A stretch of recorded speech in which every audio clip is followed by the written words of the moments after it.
Welcome back to Just Kicking It episode. Oh wait, episode 34.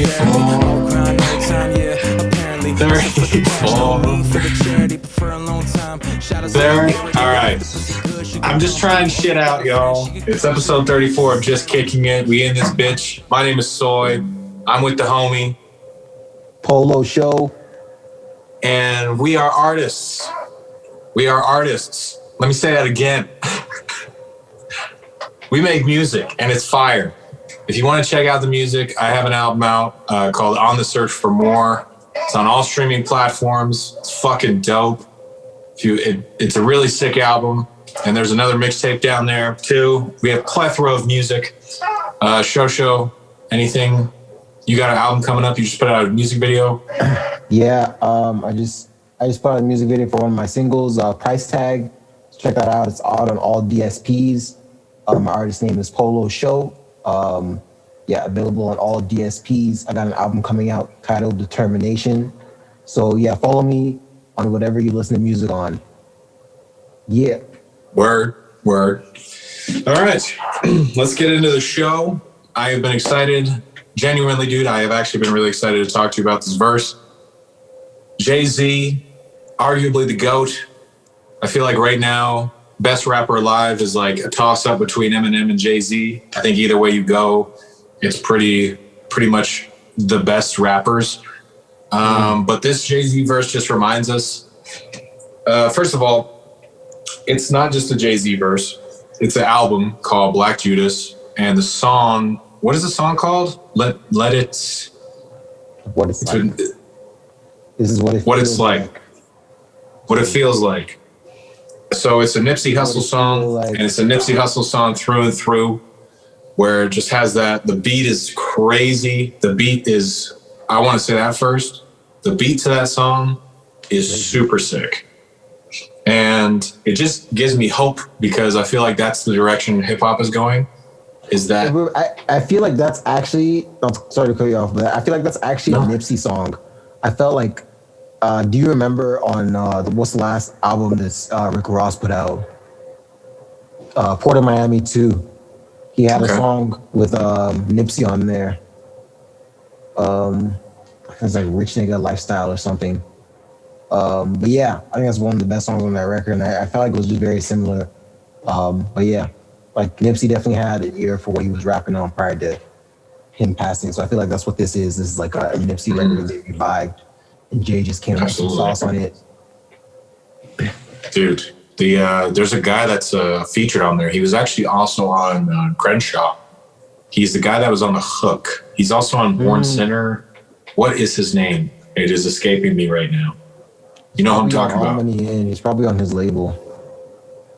Yeah, he's definitely like, it seems like Rockefeller just has, it's like one of those artists that just like, hey, you need someone to sing a dope hook? This guy'll do it. It seems like he was on Nipsey's label, right? Was he? You said you heard him on Crenshaw. Oh, but I just heard him on Crenshaw because I just remember his voice being on there because he was on Born Center as well. But that guy's super sick.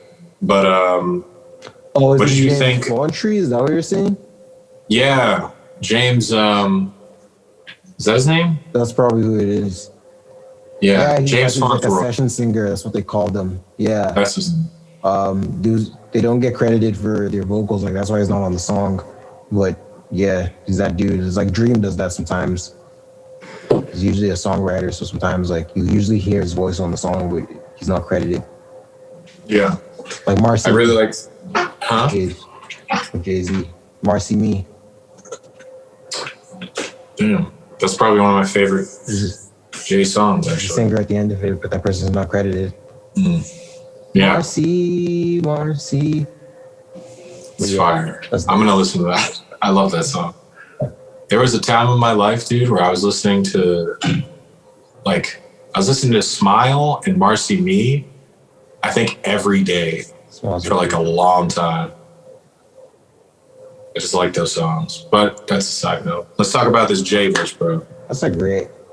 It's a great album, man. Yeah, we got sidetracked there, but yeah, that is a great album. It is. What did you think of the verse, bro? I thought it was fire, man. You know, Jay just came back, talking that shit, man. Dude's like 50 something years old, and he's like, you know, just came through talking that dope boy shit. You know, like he's still a young man that just sold drugs the other day. Like he's not a fucking billionaire. Like, you know, yeah, still very vivid with the bars. You know, just the opening bars will at least say something about like Scorpion Bricks before Aubrey's double disc. You know, 40 on my I lap, love that he like 40 did addressed. the mix. Oh yeah, mean. I love that he addressed the riot. Love how he addressed it too. Yeah, man, and then just the flow, you know, just flowed the way you expect Jay to flow all through, right? Just he just came through, you know. Just I just felt like, you know, dude is 50 years old. You know what I mean? Like he just came through like that, like he's supposed to. You know what I mean? Yeah, this is like rap legend shit. Dude, I was gonna say the way he's doing it right now is similar like Three Stacks, where he put out his last album was 444, which was a great body of work, especially in comparison to his last couple. But yeah, and so he's just been like releasing these verses every now and again, and every time he drops a verse, it's like the best verse we've heard that year. And so it's just like the way he's playing it is really smart. I also just feel like he's reached that status, man. Like, you know what I mean? Like he definitely is at that status where when he drops, it's gonna be a thing, right? Like, Yeah. right. So he just knows why drop multiple verses throughout the year when you can just drop one verse and they'll call it verse of the year. Not that it's not verse of the year. It's still early in the year, but it's pretty fucking crazy verse. Like that What's Free verse, whatever year that came out, What's Free? Yeah. That was the best verse that year. Yeah, that was like undisputed almost. Yeah. Yeah. The song itself was sick. Some shit as well. What's that? No, I was like, yo, that came like after some shit as well, like with Meek getting freed up and whatnot. I don't know. It just always seems like lately, like Jay always has like some other like motive. What is endeavor? You know, like he just has some not motive. Motive seems like such a weird, like, you know, it's not the right word to use. But I feel like he just has like an endeavor. Like he just like he said it in the verse as well. You know, he was talking about how he's trying to help people with reform and everything. It just seems, I just feel like he has become more of an activist. I guess that's the best way to say it. You know, he's become an activist that raps. That's how I see him now. Like he's a philanthropist. You know, he's just this dude that, you know, he's doing all this other stuff and he's rapping. Yeah, I don't know. Yeah, man. I love to hear Jay, man, just in rare form. You know, I love the verse. I definitely have to run it back. Yeah. Everyone's excited, man. Like I saw when it was dropping, people were saying like, oh, why is Jay always dropping the same day Nas is dropping? It is kind of crazy. I don't know, but it was like they're on the same album though, so it's like, come on. I don't know. Bro, let me tell you this though. This genuinely happened. I was listening to the Jay-Z song, or not, I was listening to the Nipsey song with Jay. And when I heard Jay, it reminded me that Nas dropped as well. And that's a crazy thought because it was just a weird coincidence. And it seems like it happens every time because it literally happens every time Nas drops. But it's on the same album, you're right. Yeah, I don't know, but yeah, people were just adding speculation to it. I don't know. Nas can see it as a good thing or a bad thing because like Jay-Z is the bigger artist, so it's kind of like if this is a thing that he does, it kind of you know, it's a little bit of fuel added to to your release date every time. You know what I mean? I feel like you're definitely gonna get more plays if Jay dropping the same day as you, because like I'm listening to rap music that day if Jay's dropping. That's so I'm gonna check out Nas as well, even if I'm not a Nas fan, right? Whereas if he just dropped without Jay, like it would just be the Nas fans listening. So I don't know. When both of them drop on the same day, it's a celebration for hip hop. Absolutely. So that's what it is. So maybe that's what Jay is doing. It's like, I know it looks like I'm being petty, and I am being petty, but I'm also doing it for hip hop. But at least from now on, anytime Nas releases like an album date or something, we're like, oh shit, we also get a Jay verse that day? That's crazy. Yeah. Nas might have to like surprise album us or something. He'll have something. We'll know if it's legit. We'll know if it's legit if it's a like surprise album, and then Jay drops something on Tidal like at noon that day. Like, then we'll know, like, come on. Yeah. Enough. Surprise Nas album. Yeah. But it's pretty crazy. What did you think about the verse, man? I didn't get your what is your critique on? I definitely listened to it like multiple times, and when it dropped, had it on repeat for a little while. Just because it's nice to hear. First of all, it's really nice it's good to hear Nipsey. It's like, it's really sad every time like a new verse comes from him, because it's like, fuck, like the trajectory was crazy. And it's like, I could only imagine how good the album after Victory Lap would have been, or just what he would have done, like even like just in life, like with the things that he was doing, he was going in such a positive direction. Right. And so, it just showed you like the impact he had again, because like when he passed, right, like the whole of hip hop felt it, right? Like it was a moment, like when he passed. It wasn't just this dude just passed. Yeah. It was a moment. I feel like this is a big move for Jay to do this track with him. You know what I was thinking about, as I always think about, the value of these Nipsey verses that remain, because you literally cannot get a Nipsey verse anymore. They're like a finite amount. So there's X amount left, and now Jay, this hip hop billionaire extraordinaire, just copped one of them. Supposedly, that's how this song came together.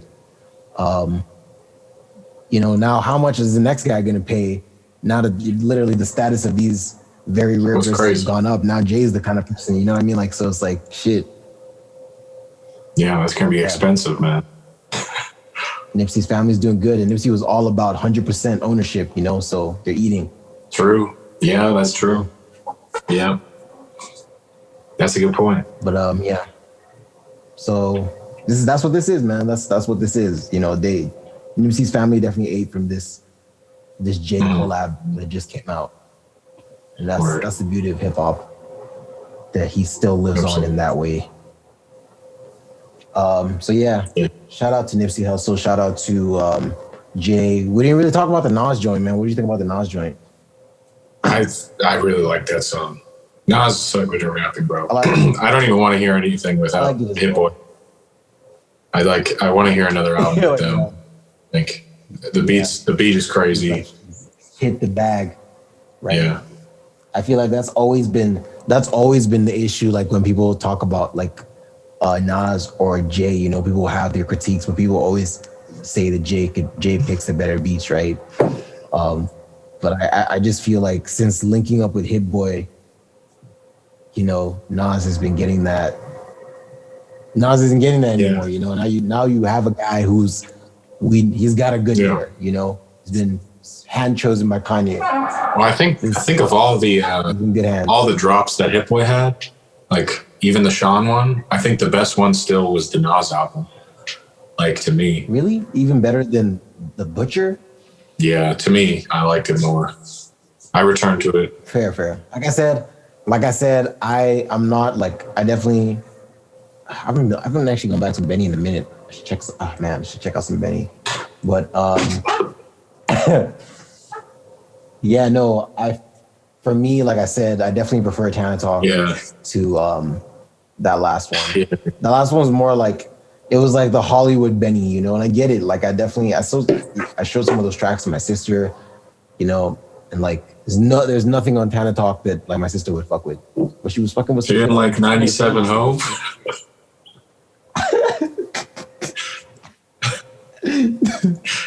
How? You just look over. She has a piece. After one song. Yo, you know, sometimes when I don't. Maybe it's because I grew up listening to like Pusha T. And I didn't even realize, like, I was so young listening to the drug game that I'm just so numb to it. But like, I remember like when I would like pick up my sister and her friend, like before COVID, and I would like play Benny in the car. I would literally like hear like what he's saying. And I'm like, man, is this cool for me to like? Is this appropriate for me to be playing around other people? I'm like, how do I drive around all day listening to this? But yeah, no, I fucking love Benny shit though. But yeah, there's not enough of that stuff that I want in the new stuff. Yeah. So with that being said, I still think it's a great project. But I agree with you. I was just bringing it up. I definitely think, out of all of them, if we're even including the Big Sean one in there, which is another solid. Those are all great projects. Yeah. Aren't all those Grammy nominated? Yeah. I don't think Benny's is. No. Right, Benny wasn't, but wasn't Big Sean? Big Sean, I think, probably for like a single. He has to have it. Right. It was he. Right, he had the Nipsey song got nominated. Did it? Oh, okay. That's a great song. That shit hard as fuck. For a collaboration, and yeah, that's Hit Boy. And then Hit Boy's he's in the Grammys. But yeah, I agree with you. The Nas one is definitely, I feel like, my favorite out of all. I just like the chemistry. I just feel like the I don't know, just it really answered that problem of that everyone seems to have. I don't necessarily have that. I feel like I like some of those shitty beats and quotations. I just like, I don't know. I understand it though. We always have this conversation anyways. I mean, I wouldn't even say like, I wouldn't say they're shitty beats, but it's like, I just feel like Jay definitely approached his music career with, I'm trying to be on the charts. I'm trying to eventually do records with Mariah Carey or Alicia Keys or whatever. That was like his, that was the trajectory. Yeah. Whereas Nas was like, I don't know, I just want to do shit like this. So I don't know. We definitely, I feel like it's not even so I don't know, if you're just a casual hip hop fan, you would say like, yo, why is he not picking the lit beats? You're right. But if you know what's going on, you will know that he's picking the right beats. Yeah. So yeah. I get it. But yeah, overall, I thought the album was pretty decent. Like the Black Judas album, like it wasn't like something I would return there. I wouldn't return to most of it. I definitely liked. Yeah, Dom Kennedy was sick. Right. I really like that song. I really like Dom Kennedy. I didn't realize. Like I keep going to his like Spotify and like listening to songs. I'm like, I might have to give this guy's discography a chance because every song I hear from him, I actually really like. People like, I feel like he has a really like tight fan base. Does he? Like that's how he exists in the scene. I didn't even know he was a rapper until I listened. I knew of his name, but I never listened to his music. But I was on YouTube and I was watching producers make beats. I was watching Jake One make something Biggie. It was a Dom Kennedy song, and the beat was so crazy, and it was just like such a nasty beat. So then I ended up listening to the song. I'm like, damn, the song is really cool too. And then I think it's called "Thank You Biggie" because it's like a tribute to Biggie, and it's really great. So shout out Dom Kennedy. And shout out G Herbo. He had a really cool song on here. I really like what he was talking about. He's been on that conscious shit for a bit. I think it's a good lane for him. Usually I don't like hearing rappers talk about that kind of stuff, but I feel like when it's coming from when it's done often from a rapper and it's done like with like at least I can hear like his passion behind his words, like, you know what I mean? So I kind of can sit with it and be like, this is actually sick. Plus the beat was nasty. Hit Boy on the beat. Yeah, he's everywhere, bro. He's killing it right now. He's still on a roll. Word. But yeah. Anything else you want to add? I was fucking with the beat for that ASAP Rocky song, but I was like, I don't know how I was really. I think I need to hit it again. I don't know if I was really feeling the song like that. Man, I came on, I was like, oh, I'm feeling this beat, but I don't know. Yeah. I was vibing with it like that. I'm really looking forward to his album. I want to hear an A$AP Rocky album. I think he needs to just keep doing his thing where he just does really weird songs. I like Testing. I also really love his first two albums. His first two albums, Long Live A$AP and A$AP Forever or something. Whatever his second album's called, I can't remember. That was the one with like LSD. And that album that's a special album to me. I really enjoy listening to that one. I think I took acid, and I related to his music because it's super vibey. He makes really like unique music, to be honest with. Like he has there's a song on there with Future.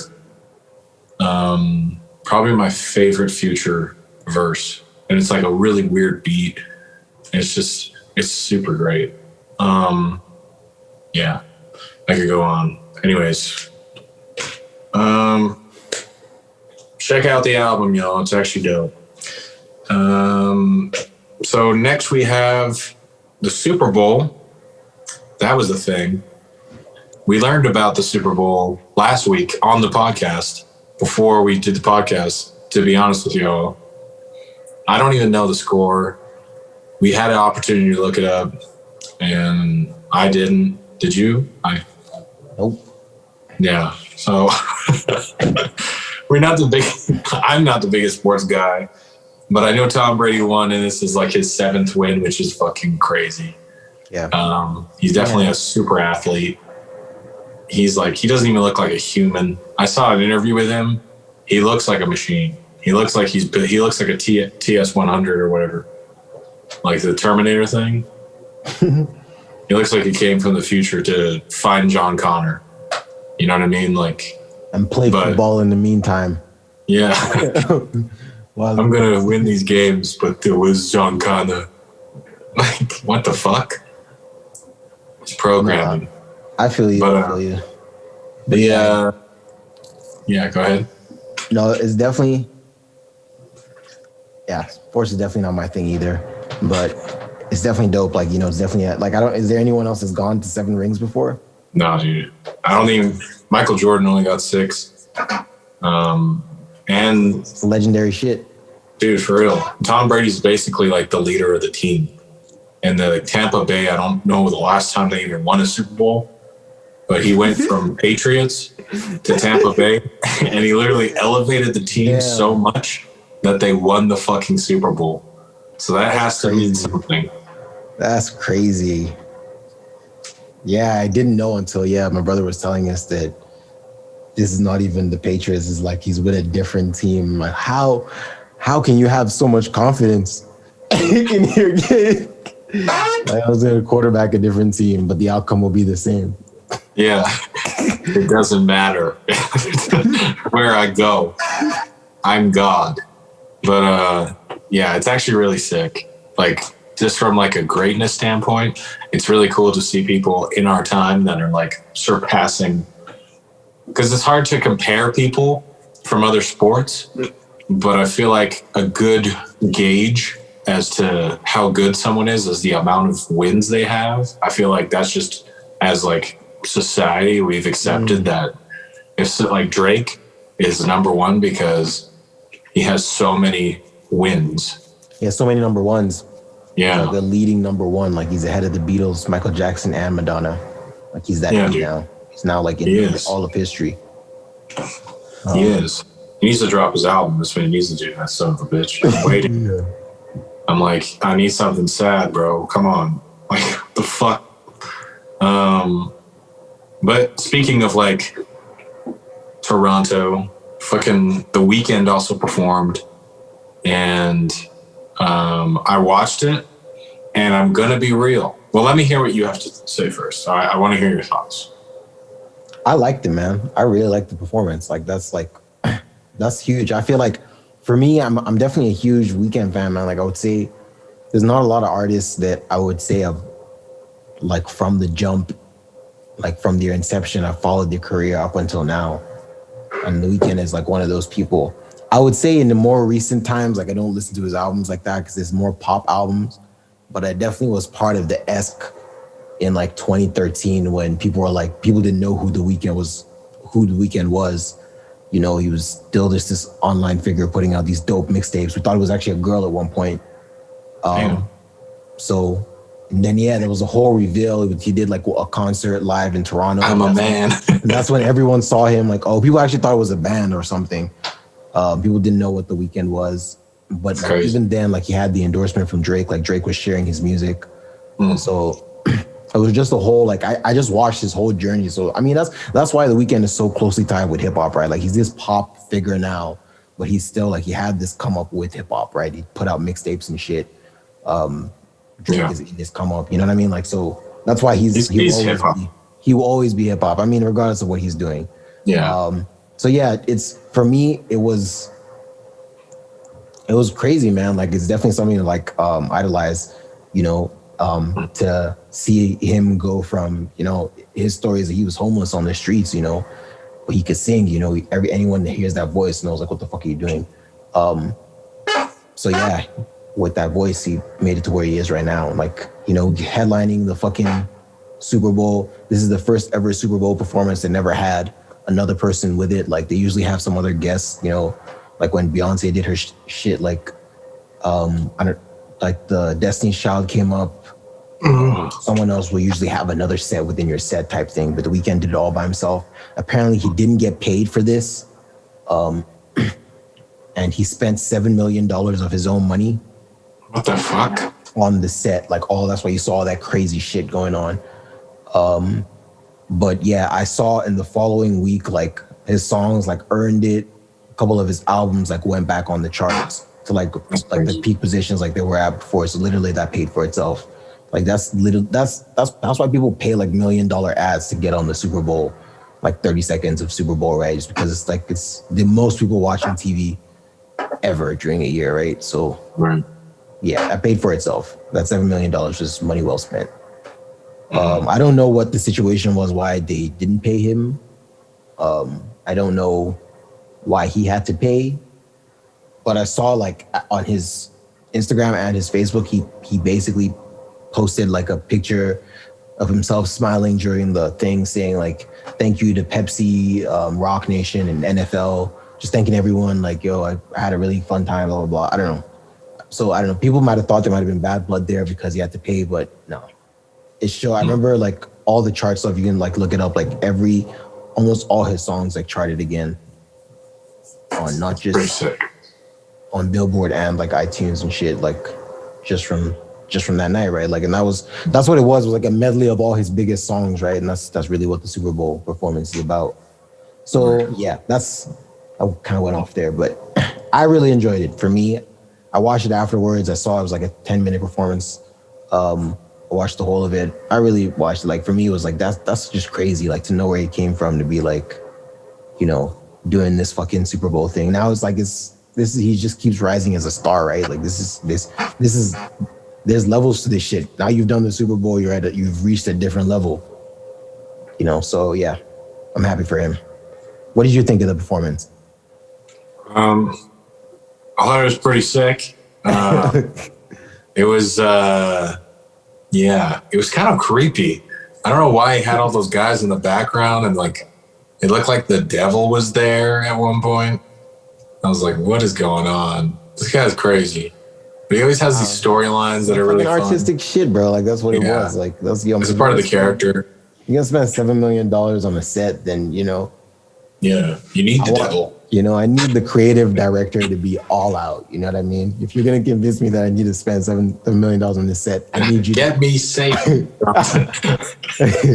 I need you to be like that. So yeah, like I thought it was really dope. Like for what they could do. Like I like all the guys that were wearing red suits also had like weird like ant masks on their face. Yeah. Which obviously because of COVID, right? Yeah. They had to have those masks on their face, but they kind of like turned the mask into something else, right? So it's just like even that was like creative. And they were doing like all this shit. I don't know. I loved it. It was like obvious. That's what it is. It's a huge show. Obviously, if I was gonna go see a weekend show, I wouldn't want to go see a show like that. I'm like, fuck, fucking get a seizure. But I get it. You know, that's it's a Super Bowl. You know, you want to put on, the whole world is watching. He killed it, and I was like, shit, that's how you do it. And also now the next person's got to fucking step it up. Dude, I'm not gonna lie to you. I think my favorite Super Bowl performance is either Coldplay or Bruno Mars. Bruno Mars was sick. He was so sick. Coldplay was awesome. It made me rewatch the old ones, and I'm like, damn, these were sick. But yeah, dude, it was pretty cool, bro. It was definitely it was artistic, and like I like that he has those storylines. Like they're really dark storylines, but it also matches the music, and I think he's just a really, really good artist. And like he's painting this story of like this character. The Weeknd is this character of like that like sold his soul, and then he got all this fame, and then he's kind of like living that lifestyle. And then in this album, he's like he goes to Vegas, and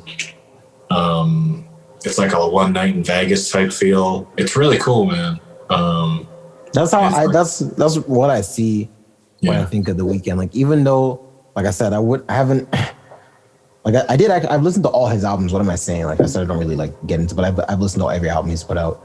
But even though I don't get as much replay value out of his like more recent stuff, I still appreciate like all the artistic shit. You know what I mean? Like the rollout for this video. I mean, the rollout for this album. Like was just pictures of him with his like face beat up and bleeding, right? Like you had to like follow the story to like figure out what the fuck that was all about, right? I still don't really get it, to be honest. I don't really know why I think the story is like the whole theme of the album is like he spent the night in Vegas and he just had like a really terrible night. Like he maybe lost a lot of money and he also got beat up, right? And that's like the whole theme of the thing. I don't know, man. Maybe I don't know either. I'm not really following it. Every music, the plastic surgery.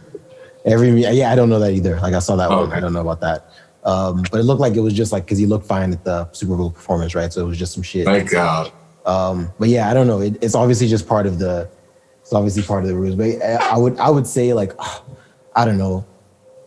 Maybe like your super fans fuck with that, right? Your super fans. Like, I think it's cool. With all the mystery and whatnot. But like to some degree, like I fuck with him, you fuck with him, but we both don't know what's going on. You know what I mean? Like it's kind of like being the other ones cool, but like, more.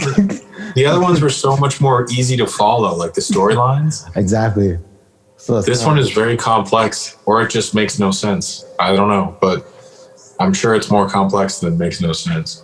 Dude, I took a photo the other day, and it was a really bad angle, and I straight up looked like what The Weeknd looked like with the plastic surgery. I almost deleted I almost threw my phone out, man. I was like, when did I become this disgust? It was a crazy angle, bro. I don't know where I was, but I just took it. And I was probably pretty baked or something. And I just looked at it. I'm like, good God, what is this? But yeah, dude. I don't know. I thought that was funny.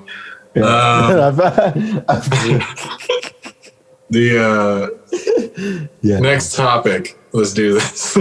Just trying to take a picture of yourself. I don't know what I was doing. I'm trying to take nice pictures, but every time I take a picture, I'm like, what the fuck? I already have it ingrained in myself. Like, remember, we're in high school and I would always take a picture of Stefan. Like, he would just be so blunt with me. Like, this picture is garbage because of this, and this. Like, so you're describing my face, dude. What are you? I mean, like, sometimes it would just be pictures of him as well. Like, I take a picture of him. Like, this is why this picture of me is horrible. This is what you did wrong. Dude, you remember when I know I can't take good pictures. Dude, I'm never going to try. But I remember I put out those songs like Sundays with Soy. And I took pictures and I was meeting up with this people. Or I met up with this dude for the second photo. Well, the first photo was just my cat. And everyone was like, what the fuck? Because the song was sick. And the photo was so bad. And then he was just always on my case. And then I put out another one where I was like, I really like this photo. He's like, this is amateur. I'm like, is this the one on the bench? That that was one. Oh, that's yeah, that the was worst. I remember, like, yeah, I remember you guys. Like, I remember you being like, "Yo, fuck you!" Like, you don't even know. Like, and I just remember still telling you, like, bro, that picture is fucking horrible, bro. Like, I was in a bad place. I was denying the truth. You need to hear that. I remember that picture. It's still in my mind. Like, what a It's horrible. so ass. Did you pay for that? Dude, the song was cool too, and I was like, damn, he's right. If the picture was better, the song might have done. Anyways, but yeah, I thought that was pretty funny. So for the next topic, unfortunately, we're talking about Meek Mill and 6ix9ine. Sorry to throw that much shade, but it's just such a dumb video. It's literally just them yelling at each other with like 20 bodyguards in between them. Yeah. Is this even know, like what is this? I don't know, man. I feel like Meek is falling off. I said it. No one wants to hear it, but I said it. I feel like Meek is falling off, and it's like it's not even a music fall off. It's almost like a personality fall off. It's like, you know what I mean? It's like you keep engaging in these situations that you don't need to be in. You know what I mean? Like I saw one of the comments on one of the Twitter videos just being like, "Yo, this guy is a known federal informant. I'm not exchanging words with you." Like straight up, like. And it's the thing too, is like every time he does like converse with them, it almost puts them on the same level. Exactly. That's what it is. Like that's what, like, he's tweeting about it afterwards. It's like, yo, you're helping him promote his album. You idiot. That's what this is. That's what he baited you in. How does he not fucking see that? That's why you saw him at the end. One of the tweets was like, "Yo, why is he choosing me?" And I'm like, "Because you're the one he's throwing the reel, and you're just like, yo." They're yelling at each other with 20 bodyguards. I don't know, dude. It was a really, really awkward thing, and it is like it's just such a worse look for Meek. Bro, like this is not bad at all for 6ix9ine. Imagine if this was Drake. And it's what I mean. Like that's why and that's what I'm saying. It's not even the music. It's a personality thing. Imagine Drake, The Weeknd, let's throw The Weeknd in there. Kendrick, J. Cole, these rappers that we put at that high level, Jay-Z, right? That are about the music. Yeah. Imagine them coming out of a club with all their security, and this dude who is a known troll, literally, he's approaching you with his phone in his hand. You know what I mean?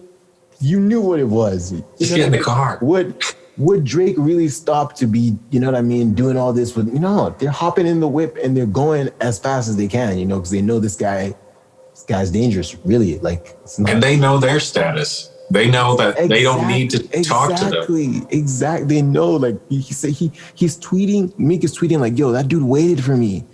That we didn't run it, he waited. But if you know, if you knew he was waiting for you, why did you engage?" You know what I mean? Like, go out the other exit, bro. Just kill him. Yeah, so this isn't I feel like the role Meek is playing post this is the same situation with academics, man. Like, remember when they like fucking, confronted each other in Clubhouse, whatever that means. It's the same thing. It's social media. It's exactly. It doesn't make a difference. He meets these dudes, and it was Clubhouse with academics. It was literally welcome academics to the thing. And it was not even, Meek didn't have to be in that chat, right? Like, but Meek's in that chat, like confronting academics, talking all this shit, you know what I mean? Like, and afterwards still tweeting about it and whatnot. I don't think their issue got resolved. So I think this is what I mean. Like, it's just it's embarrassing. You know what I mean? Like, if you're gonna be the big dog of the street rappers, that's your esque, and you're gonna be the dude that's about prison reform. Like, you have the opportunity to be the Jay-Z of this generation if you just yeah. But I mean, if you I think someone just needs. I know you're saying. You know what I mean? If just pick the role you're trying to play. I don't know, man. It's frustrating, isn't it? Because you want to see Meek win. I want to see him do these really cool things because I've seen it before. But it just keeps continually happening where it's like, bro, you're making it hard for me to be a fan. You know? It's the truth. And this is what I'm saying. It's not the music. It's not about the music. And that's why we talk about this stuff, man. Like for artists that are listening, like it's when you're on it's not just about the music. There's layers to being a public figure. That's why I brought up Kendrick, J. Cole, like these people who we put as the A-list rappers. You know, if think about it, man, what would J. Cole be doing in a club that late at night? But if he was to come out of the club, all the security around him, and 6ix9ine or Lil Pump, one of these dudes is with his phone in hand, very clear what he's like, yo, he's being loud. You know what this dude is trying to do. What is J. Cole gonna do? You know what J. Cole's gonna do. He'd be like, hey, put the phone down. Let's talk. I'm gonna put this camera up and we're gonna have a 2-hour conversation that goes nowhere. But you know what I mean? I just feel like I know. I just feel like I heard Pump and I was like, I just remembered that interview and I was like, what a waste of time. Yeah, that was no, I think after that interview, J. Cole knows if that situation was to happen again, he knows that there's no amount of seconds of his time is going towards it. Dude, he didn't hear a thing. He was too high. But yeah, dude, he wouldn't approach. None of those guys would even be in that situation. You wouldn't hear about it. Exactly. And that is a great point, man, about being an artist. And once you get to that level, because like even the new cats that are like, I saw like DaBaby, we haven't really heard any controversy from him recently, and it's putting him in a better light. So when he does drop music, you're more attached to just the music because it's not filled with all this bullshit that you hear, like where he's like hits a girl, or like where that was the thing all the time he was getting arrested. Like, yeah, exactly. So that's the point. I know that's exactly what I'm addressing here. Like, once you're on, it's it's even a thing you have to be aware of as you're going on. There's going to be trolls along the way, But once you're on that level, it's not just about making great music. It's now about maintaining. It's not when you're at a club, in a club parking lot trying to get into your car with security. It's not about who makes the best music in that moment. It's about your etiquette. It's about how you carry yourself as an artist. You know what I mean? If that was Nipsey Hussle, he's getting in the car, bro. He's getting in the car, bro. You're not gonna turn his head. You might slap the shit out of him. Yeah, and I might see that. They might have to jump that snitch.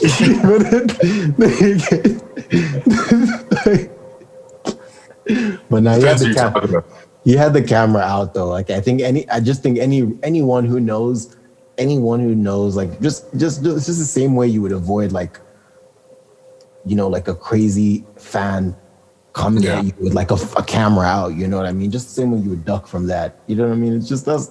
Is literally 6ix9ine, the biggest hit troll in hip hop with a phone in his hand. You know what I mean? Yeah. The man has no discrepancies with image. He's already the worst, so he doesn't care. Yeah. But the one thing that I think could save this interaction with Meek Mill is if he did the same thing.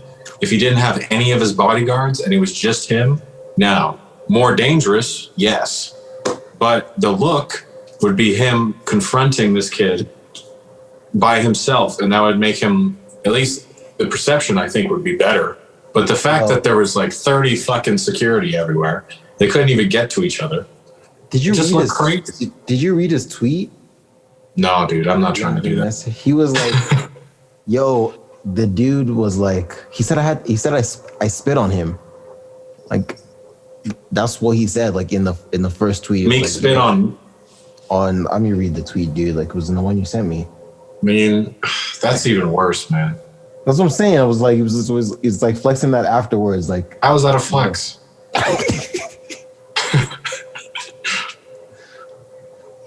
Dude, if he punched him in the face, I'd maybe like, I wouldn't even fucking post that. This guy doesn't know how to run, so it's just frustrating because it doesn't make sense. What's going in his mind right now? I'm honestly like worried for him. Like these are Valentine's Day tweets, bro. 1 a.m. on Valentine's Day.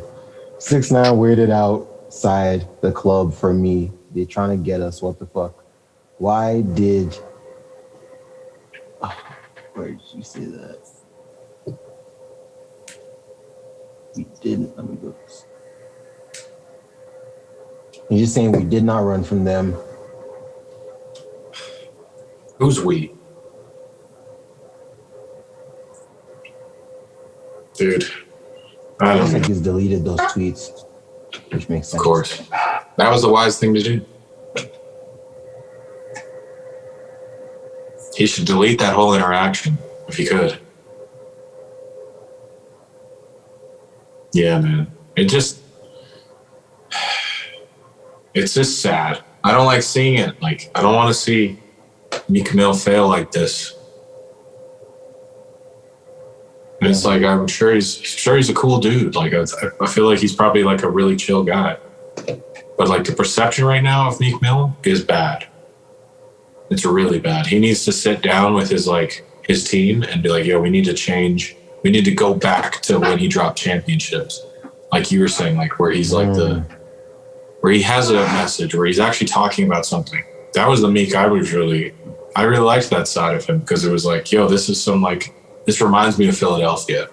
It's like that feeling of like overcoming. Like it was very hip hop, you know? And so like to see him put himself in these positions where he just looks like a fool. And that's the honest truth. All right, I'm a fan. The tweets are still there. I don't know where I saw that spit one. I think I saw it in the article. I'm not seeing it here. So just to clarify, I don't know if he said that. Yeah. One he did say was, we did not run from each other. I was getting in the car. He just popped out. We almost was smoking on the 6ix9ine pack for the love of a viral moment. He trying to get something locked up, no cap. Why did he pick me? What the fuck? But yeah. Basically just saying like, yo, because he was trying to get a viral moment, like, yo, his security and them almost killed him, basically, is what he's saying. Again, fucking this is another thing, like, Ak always brings it up. Like, why is he talking like this? Why is this tweet up?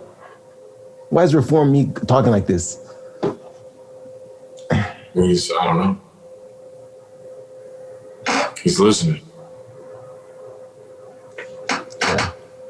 But they said another thing that's gone viral in this is that 6ix9ine quoted a rapper Post Shiesty. Okay. I thought his name was Pooh. I'm gonna be honest with you. Pooh, I don't know the rapper either. Like now all I know him is because of this bar. But yeah, he basically just said some like gangster shit to him that's like, obviously 6ix9ine, you can't say that. Well, I don't know. Yeah, 6ix9ine, they both on some clown shit. But this is what I mean. Like, man, just you allowed yourself, when you walked out of that club, you were on your usual pedestal that you could stay on. But when you saw 6ix9ine and engaged with him, you stepped down. You had to run down those steps to get all the way down to 6ix9ine and engage with him. But yeah. But so man, we do this every other week, bro. I feel like that's it keeps getting more frustrating because I'm a fan. I really want it. He makes great music. He makes really great music sometimes. Sometimes I hear a song, I'm like, yo, this is super hard. But it's unfortunate, man. It is unfortunate. We hope Meek makes better decisions. Absolutely. And if somehow this gets to him, bro, we just want to see the best for you, bro. But so on to the next topic. We got some pretty exciting stuff. This is for the DC fans. Zack Snyder just recently put out a trailer for his Snyder Cut, his Justice League. And we watched it. I watched it yesterday, and you watched it for the podcast. What did you think of it, Shosho? Man, I thought it looked all the same. Maybe I saw some new scenes with, what's his name? Beowulf? What's the name of the fucking villain? Beowulf? What's the name of the villain? What's the name? Fuck, Steppenwolf. Steppenwolf, the most unmemorable villain for the like super team of the fucking DC, the elite comic book publication. Yeah, I don't know, man. Who the fuck is nobody, man? I've read DC comics all my life. I never heard of this guy before. This is the baddest bad guy. They showed up to fight the team. He's a trash bad guy too, because his only characteristic is he's bad. That's like all he's got going for him. And that stupid head. Ben Affleck literally traveled all around the world to assemble this elite team to fight this Just like a nobody. shark. You know what I mean? So nah, yeah. Where was I going with this, man? Fuck that movie. Dude, you sound very bitter, man. I know you're a fan, and so I can hear it. You just sound so mad. I'm just thinking about that movie again, and I'm like, man, that was. I just remember being so hyped, man. I'm going to go watch the Justice League movie. Dude, I know. It was so bad. It's such a bad movie. As is right now, the Justice League movie is one of the worst superhero movies out.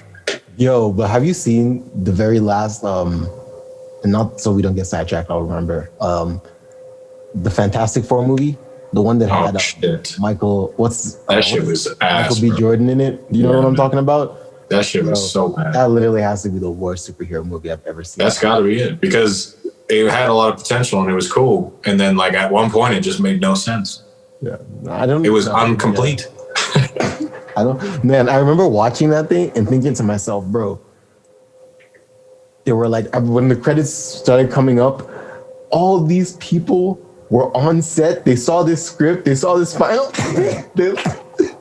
You're to blame. Like that should have been the credits. Just the two to blame, and it's just all these people. I'm just looking at like all of you saw that script.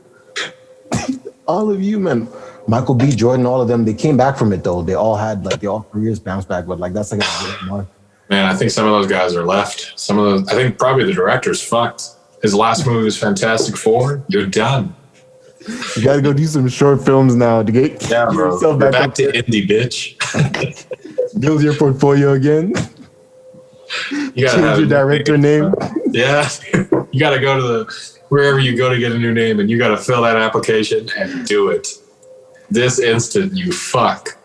But no, bro, actually agree. That was a horrible movie. Yeah. The worst part about that, man, is I really honestly like Fantastic Four.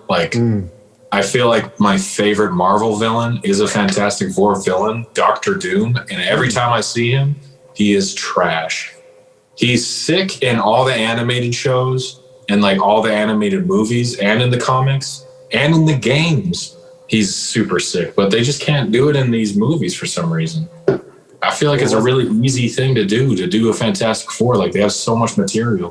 So did you like the Doom in the last one? Man, I did as a kid, just because I was a kid. But like, it's not the best movies. They're pretty fun to watch now, just because it's like that was kind of the start of the heroes. I was gonna say, man, people used to say those like Fantastic Four movies, or the very first one was like really bad, right? People used to say those were not good movies. I just remember they're not great. That was a general consensus, but yeah. I just feel like with that last movie, with the last one we're talking about, it's almost like maybe they set out to make a movie so horrible that we would look at the old Fantastic Four movies in a new light. I don't even know why, but that would be a goal. That's the only logical explanation I can think of. Everyone participating. All right, we're gonna make an ass movie. Yeah, because honestly, I love that Silver Surfer movie. I love that movie, bro. I would watch that again. I don't know where I can watch that, but I remember I watched it a lot when I was a kid. But I really love that. I love the intro, like just the way he entered, like he wasn't speaking much. Like I just love that whole movie. And for me, I guess I can see why. Like compared to more recent action like superhero movies, I can see why people would say the first one was slow. But I don't know, man. Funny enough, that movie was the very first movie I saw in a movie theater in Nigeria. Damn. That Fantastic Four movie. So maybe that's why I fuck with it so big. But that was like the first time I saw something on a big screen. And I was like, man, this, to me, when I think of that story, I can't think of, it was slow, it was all that whatnot. But we've seen some pretty bad superhero movies, man. Like I would rank the other Fantastic Four below that. I would rank Spider-Man 3 below that. And then I would rank our fucking Justice League movie below that. Yeah, we've seen some pretty horrible superhero movies. That's true, man. That's a good point. I was pretty pumped for that too. I really fucked with Silver Surfer as a kid as well for some reason. So I was pumped to see that. It's fire, bro. Just fire. That's a firepower to have, man. I remember thinking to myself, this is a thought I had. I'm like, yo, if someone came to me and said I could have Silver Surfer's powers, but I would just have to be naked all the time, would I take the power? I really did think about that, man. It would really be a thought. Like I would really fuck. Would I do this? You know, I just have to just. I probably would have done it, bro, when I was a kid. Damn. I probably would have. Like, whenever that movie came out, I was like, if Then you're silver now. if Galactus just came to you and said, "This all this power could be yours," you know, like You have to constantly be on a fucking surfboard. Yeah,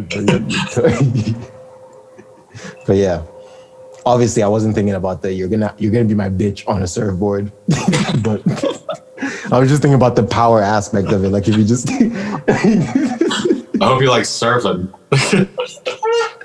because that's really all we can do. You try to go to Hawaii because like we can fly there, but we're gonna have to surf the whole time. No, I feel you. But yeah, those were all good movies, man. Or what am I saying? Those are all horrible movies. You're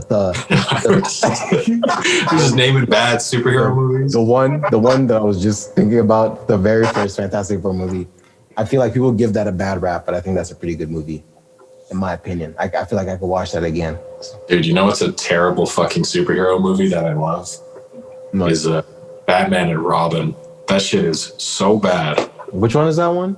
That's the one with Arnold Schwarzenegger where he's like, I'm Mr. Freeze. Oh, yeah. I say. He's like, what killed the dinosaurs? That's a good movie, say. bro. That's not a bad movie. It's terrible. So funny, though. That's fire, man. That's like Alfred is in that one. Batwoman is in that one.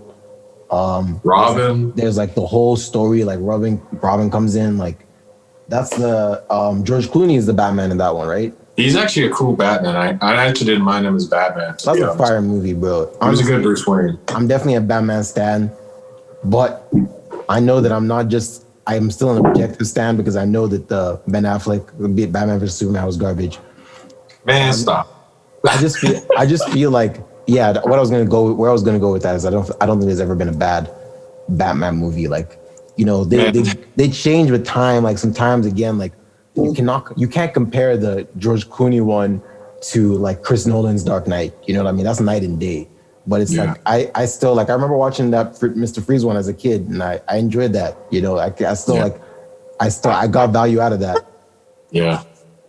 I like it. It's just really bad. It's so fun though. But are you looking forward to Snyder's Cut? You don't sound too thrilled. You sound nervous. Right. That's where we were. I was gonna say that all we saw were maybe there were some new cuts of Steppenwolf. But the only thing new that I noticed is at the end they showed Joker, right? Jared Leto's Joker. And I was like, oh shit. All right, maybe. But like, is that really going to be a whole arc? You know what I mean? Because it looked like he was in that dream world, right? That was the dream desert. So they could just extend that desert scene and wake up, and then you know what I mean. He's not there, you know. So I didn't see Darkseid in this trailer. You know what I mean? They teased Darkseid before. Did you see Darkseid? I thought so. Yeah, I think I saw Steppenwolf bow to him at one point. Okay, man, I need to watch again. But nah, man. One thing I noticed about BVS, Batman vs Superman, there's way too many times where there's like a dream or like a vision. Like it's just like they'll be doing something and like Clark Kent's like climbing this mountain to die, and then fucking his dad is just up there and he's just like cutting wood, but he's only like a vision, but he's having like a full conversation with him. I'm just like, this is weird. Like, it's just a new way. I mean, just a way to be in the character's head, right? Like they always find different ways to do that. The easiest way is to have like another, like a friend on camera, right? That person is talking to. But I feel like with superheroes, right? Like these lone superheroes, it's not possible. So I don't know. I kind of get the purpose of the arcs, like with the desert scene, with you know where he wakes up and then the Flash is shown from the future, telling him things that are gonna come. I get it. I don't know, but yeah, it's just like just your critique of the movie. It's like there's just too much happening, right? Like they just could have been too like. Much. It's not a bad movie though, man. It's because I'm like, I don't know, bro. I watched the extended cut, so it's like they added like 30 more minutes of footage, and it makes it feel a lot smoother. Like the movie flows a lot nicer. It's still kind of boring sometimes, which is a really bad thing in a fucking superhero movie. But when it's exciting, or when there's like stuff happening, or when there's character development, like when Superman's at the party with Lex Luthor and Henry, and they all meet for the first time, and they're all just like in their base form, whatever. That's really cool to me. And like Wonder Woman's there and shit. I like there's scenes. There's a lot of great scenes in the movie. I just feel like as a whole, it's like it's just too much, and it's a shame because even the extended version, I was like, I honestly think if you made this longer, it would feel shorter. Like if I feel like he added more scenes of more just like character development between Superman and Batman, because there's just so much. But there's a lot of great moments in it. It's just not as good as Man of Steel. Man of Steel to me is like personally one of my favorite superhero movies though. I love that movie. Man, that's so weird, man. Like maybe it's because I saw that movie with someone that didn't like that movie. I saw that movie with Stefan. Stefan even fell asleep, I think. I don't know. He's not really big into comics like that. You know, even however I feel with any of these movies, I'm gonna watch it to the end. But yeah, like I just remember him not really liking the movie. Just felt like it was so long-winded. And then yeah, that was kind of my opinion of it, like when I first watched it in theaters. But then whenever I watched it again, like on streaming or something, I found it a lot more like digestible. But I don't know. Maybe like, what's the general consensus of that movie? I think most people, I don't know if most people, I think it's kind of like Man of Steel where it's very divided. Some people think it's awesome. I mean, we're talking about Man of Steel. Wait, which one? Man of Steel? Yeah. Like, what's the opinion of Man of Steel? Yeah, that one's super, like on Rotten Tomatoes, it was like a 59. But like... So, there. That's kind of, yeah, people kind of feel that way about it. But yeah, my brother says he really likes that movie as well. Like, it's not the first time I've heard someone say, yo, I really, like, that's one of my favorite superhero movies. So I'm like, What do you see in that movie, man? Man, I just think it's a beautiful movie. Like, I just think it's told really well. I think the opening, like, where, like, the first scene is them on Krypton, and it's, like, Russell Crowe, like, Kal-El's dad, like, basically being the hero of Krypton and, like, finding a way to get his son off the planet. And then you meet General Zod. I really like the guy who played General Zod. He was also on 8 Mile. But he did a great job. And I also really like Henry Cavill's portrayal of Superman. Because he's more of like a conflicted character. He has more depth than like a regular Superman, where like regularly Superman is just like, I'm always the good guy. Where this Superman kind of has to make these tough decisions where he's like, there's a lot of times where he's like, I kind of want to like, someone like pushes him and it's like, I could like destroy this guy so easily. And he's like considering it, you know what I mean? And I think it just adds like a new layer to me. And I find a lot of that stuff that people don't like. I think it's a cool way to tell a story personally. But it's also like if you go into a movie with your mind made up about a character, as like they have to be like this, it's going to be really hard to enjoy the movie because if it doesn't turn out that way, you're going to be like, what the fuck? But if you go into a movie and you're like, okay, whatever they present to me, I'm just going to accept it because that's just what it is. It makes it more enjoyable. So like him killing Zod and shit, spoiler alert, it's been out for a minute, like fuck. But yeah, fuck. Like, get the fuck out of here. Like, I don't give a shit. But like when he kills General Zod, a lot of people were like, "Yo, Superman would never do that." But well, you know what? This Superman did. You know what I mean? Like, and he did it because he had to. And it's like, it made sense to me. All that stuff that people complained about, I'm like, I felt like there was an answer for all these like questions people had. I fucking love the movie, dude. I just rewatched it the other day. And I just find so much joy. And the fighting scenes, like when they're fighting in the sky, that shit is like straight out of Dragon Ball Z. So I'm just like, I love that stuff. I like it a lot. I feel like in hindsight, yeah, it's definitely, it almost feels like an alien, like a modern day alien invasion, like a really like sci-fi, just a really modern sci-fi take on Superman. That's how I see it. Like just the way they brought just all the details they had for everything, right? Like how the Kryptonians could breathe, right? And whatnot. Yeah, a very interesting movie. I think they should have just followed that up with another Superman movie. Oh, I know, man. I would have. That's what I think that's what would have changed my opinion of that movie if that just was, Yeah. if there was a follow up to that. It's the damn studios, bro. It's these freaking. That was the issue. It was like they went out of the, if he just needed to focus on Superman. It was like, yo, yeah, I think the studios were like, we want to do a Batman versus Superman. We're gonna do a whole universe. It's gonna be great.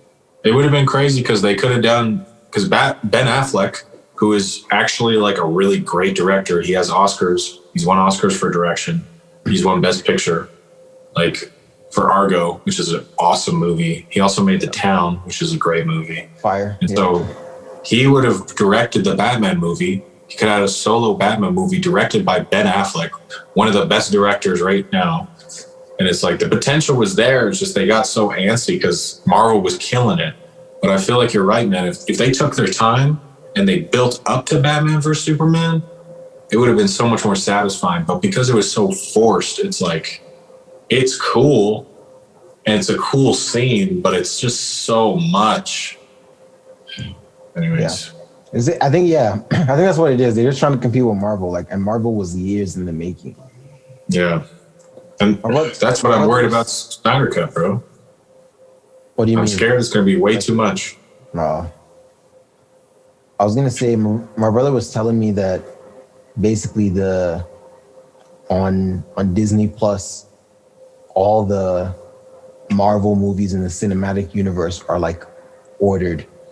Like, you know how like on Netflix, you'll go to like a genre, dramas and everything is out there. But so basically you go to Marvel Cinematic Universe and Disney Plus, and the movies are ordered not in the year they came out, but ordered in the chronological way. You know, the movies are come out like in the universe, right? So a movie like Captain Marvel, or the woman, right? Her movie takes place in the 80s. So it actually happens like after like Captain America's like very first movie. Mm-hmm. You know what I mean? So it's just crazy. It's like literally when they literally took their time with it. There's literally a whole universe that was, you know, these movies can be ordered and you can literally enter and there's stuff to meet, you know, there's stuff that follows into following movies. And I just feel like, you know, and they're killing it, bro. Like they started, when did the first Hulk movie come out? Because I think that was the first one, but it was like 2008. I think that was the first Iron Man, was 2008. Yeah. But around that time, they've been doing this, you know, over 10 years in the making, right? And then the last Avengers movie was the highest box office, you know, grossing like weekend or just grossing numbers of all time. Yeah. Like for any movie, you know? And so that just shows like that's it took the building up to that. And I feel like DC saw that and it's like, what? Biggest movie numbers of all time? Like, you know, people are watching superhero movies like that. We need to get some people in get Ben Affleck, get fucking, you know, like, yeah. And then they just went hard, man. They literally did fucking BVS one year and did Justice League the next year. That's like, wow. Yo, chill. Chill. Write a story. Yeah. And that's really the issue, man. Just the context. It just seems rushed. It's like him putting together the team. There's not even enough time for them to meet. You know what I mean? He just goes so awkward. This is the imminent danger. And then at the end of the imminent danger is not even, you know what I mean? This is not even the baddest guy. He looks like a hammerhead shark. He's like, yeah. Yeah. I could go all day about this, bro. Like this is the thing. It's a hot spot for me when I think about this. On a side note, no, you go ahead. I was gonna say, I just feel like DC could be winning. DC to me has the better catalog of superheroes. I mean, they have Superman, they have Batman. Like, what? That's to me, and not to mention everything else they have. I just feel like they have the better catalog of superheroes. So they should be the dominant force in the superhero movie making business. But that is not the case. And I think it irks them. That's why they're doing all this that's why they're Meek Milling, you know? Is that what we're calling it now? No. Dude, Also, on a side note, I was going to say we forgot to talk about it last week, but I watched Tenet, the Christopher Nolan movie. Oh yeah, well, shit, we didn't talk about it. No, Damn. I watched it. Word. Did you watch the YouTube explained? No, man, I was too upset. You know why I didn't watch it? Really, what I needed to watch. Yeah. I'll tell you why. Because I don't think I should have to leave a movie and literally have no idea what I just saw. I got out of that. I finished watching that movie, and my roommate was with his girl, and they looked at me. They're like, "Do you know what just happened?" And I'm like, I stood up and I like stood at the counter. I'm like, I have no idea what I just watched. I don't understand. I understand some things, but for the most part, like I looked down at a cat for like 5 seconds and I look up and it's a totally new scene. And I'm like, I missed something. Yeah, that's what I watched it. Basically, like we all got it on demand. We all like pitched to rent it. So we had it for like 48 hours. So I watched it the first night when everyone watched it, but I fell asleep watching it. And I just fell asleep like for a little bit and I woke up later on. And yeah, I literally woke up, she was going backwards. It's like, this is not the kind of movie you can close your eyes for a second. I knew that early enough. So I finished watching like the rest of it, but I just knew like, it's not gonna make any sense. I need to watch this again. Like, so yeah, I did manage to get another watch in before our thing was up. And then that actually helped it make sense. But then I watched a YouTube like explain thing that just like all right, now now it makes sense. But yeah, no, it's definitely the kind of movie that you there's some movies you can throw on, maybe you're gonna do some laundry or something, but it's definitely the kind of movie that if you blink for a second, you fucked yourself up. It was like 5 seconds, bro. And then I was lost the whole movie. It was crazy. I'm not I'm just crazy, like, man. Because when you think about it, a movie should give you that, right? A movie should give you that. You can't take your eyes off the screen, right? But because it's enjoyable, I mean, and because it's so like interesting. Like I was so intrigued the second I watched the explanation after the first one. So when I watched it the last time, I was more intrigued. I was like, oh, you know what I mean? Like, it's just, this is what, if you were to buy this movie as a DVD, you would get multiple watches out of it just to understand it. You know what I mean? That's in the age of streaming, that's what it's about. You know what I mean? Like this movie is it's now gonna come out on the platforms, right? I don't know. To me, I think it's like, this is a Chris Nolan movie, right? Chris Nolan's done a lot of my favorite movies, Inception, The Dark Knight, another great Batman movie. So yeah, Chris Nolan doesn't. He's fire. He makes some of the best movies. To be honest, he's like the best director to me. So that's how I see it. So like, if the best director is taking on this script, is because he understands that like he wrote it. He wrote the script, right? He understands that it needs to be some mind-bending fuck shit, right? Like just like Inception. I feel like this is kind of like Inception meets Inception. You know, like the dude. Yeah. The idea. It was like Inception meets something else that no one has ever heard of in their lives. You know, but it's like just the stuff, like the concepts they're trying to achieve, like what they're basically.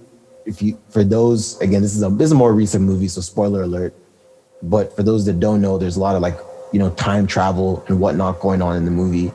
And just the way they express, like just to be aware of like, all right, everything's going in reverse. They have to be aware of everything that should be going in reverse in that scene, right? I don't know. I think of the cinematography of it as well. Oh, like, dude, man, it's super sick. Like the concept of the movie itself and like the way that they did the storytelling mechanic of the going backwards and stuff was so creative. And it's like, after I was done, that was one thing I definitely took away that was a positive, where I was like, wow, I would have never in a million years thought of that concept. And it's really refreshing to have a movie that's like, that's the best part about Christopher Nolan, is he puts out these movies and it's like a totally new thing. It's something that we've never seen. Like Interstellar, people had mixed feelings, but the movie itself is like totally original. There's always going to be, it's like rapping, like you're always going to hear influence. But like for the most part, he's putting his all into these movies and he's writing these stories, and it's really impressive. I maybe will go back to it one day. Right now, I'm still salty that I couldn't figure it out on my own. Damn, bro. Yeah. Do you want me to explain what it is what I think it is, because I don't even think I know it. I don't think I fully know what you know what I mean. I think I just have enough. You watched the whole video. Yeah, I think I remember the top comment on that video was like, "Yo, man, when the explanation is confusing." So yeah, I didn't. I just took what I could from that video as well. But no, I think basically like he came from the future. Like he's the one that started Tennant, the protagonist, and he's the one that started the loop from the future, basically sending that one dude back, Robert Pattinson, back into Oh, into the very first scene where we saw a dude reverse the bullet from the stairs. That was Robert Patterson. And so he was the one that sent him back basically and started the loop because he damn. knew what was about to happen. Whereas the future people were trying to end the past world to preserve their current life. So yeah, that's what I know. Like there's an overall mission that he's trying to accomplish with these allies. And that's why they're always like they're never trying to tell each other anything. They're like, yo, you know too much. Like it's just part of time travel. The team is just full of people that have just come back and they're not supposed to tell each other information, right?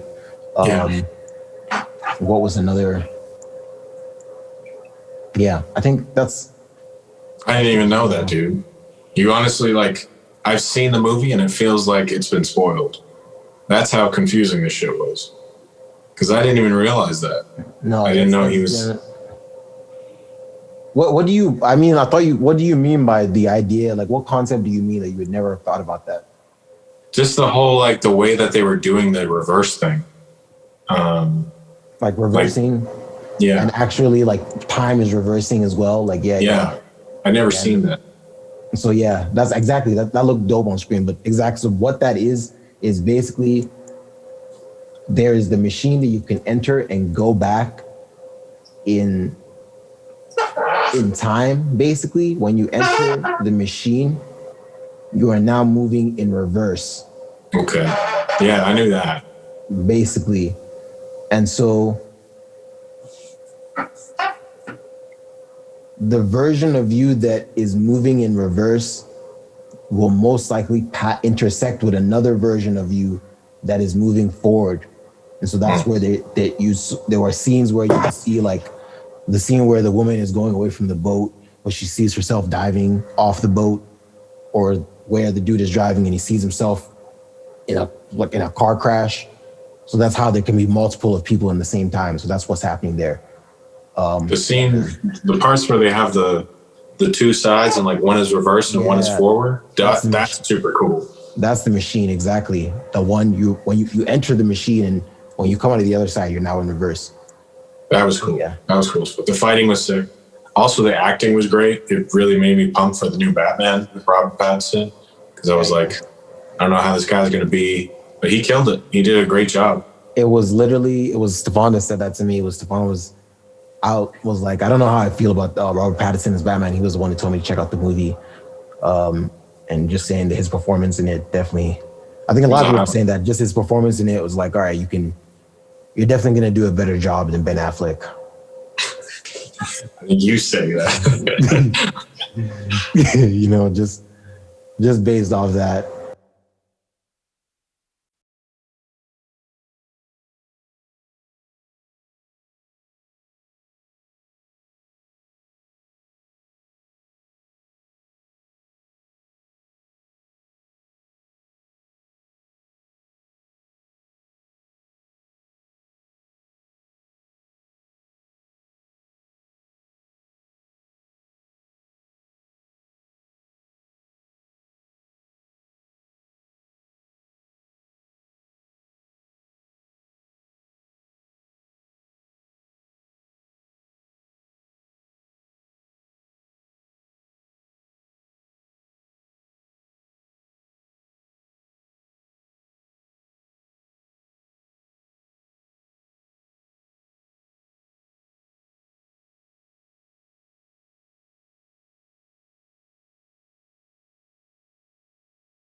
It was pretty crazy.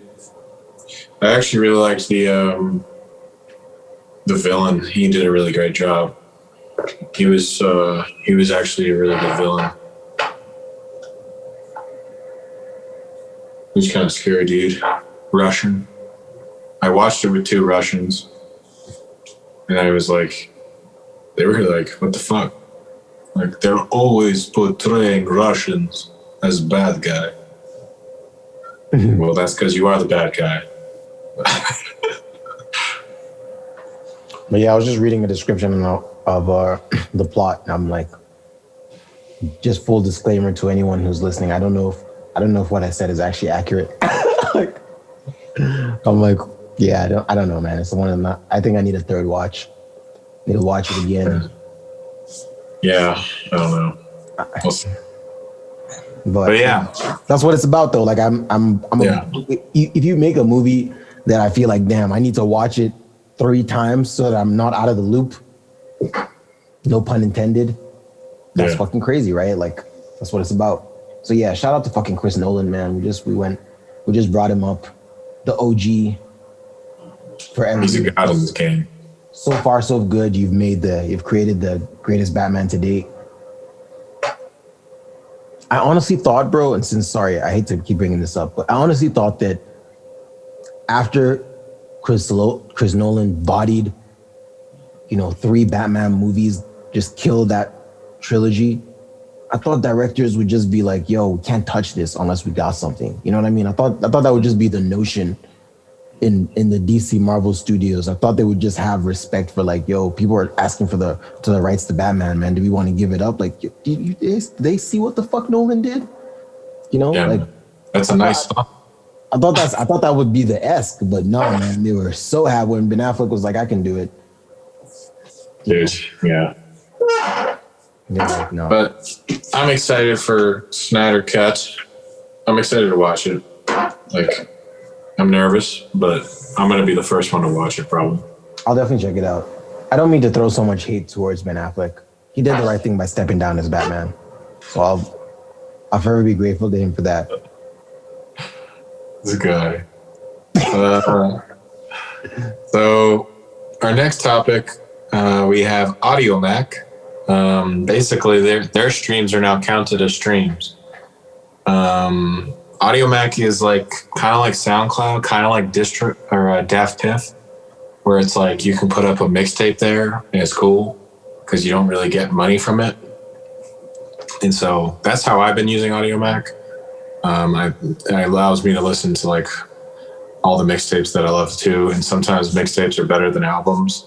So it's nice to just have that access instead of going on SoundCloud and getting fucking 25 ads. But yeah, I don't know. This is interesting news because they're not going to make money, but it's going to go towards Billboard, right? Or at least no. So I read the full sentence, and it was like they are doing this via a partnership with Universal Music Group and Sony. Okay. So I don't know exactly how it works, but if Universal and Sony are involved, there's a bag involved. There's a bag. AudioMac is definitely getting a bag. They're not doing it for free anymore. Yeah. And yeah, I think the way it always worked from how and that's why I never really prioritized putting stuff on there, is they say like it's free. It's like SoundCloud, like whereas, you can just put the music on there and you're not making any money off the streams. But if you're doing well, they'll reach out to you and then you're part of like a VIP group of people. Okay. That they pay for their streams. Like, oh, your profile is doing really well on AudioMac, so we're gonna pay you for your streams. That's kind of sick. It is, but then it's kind of like,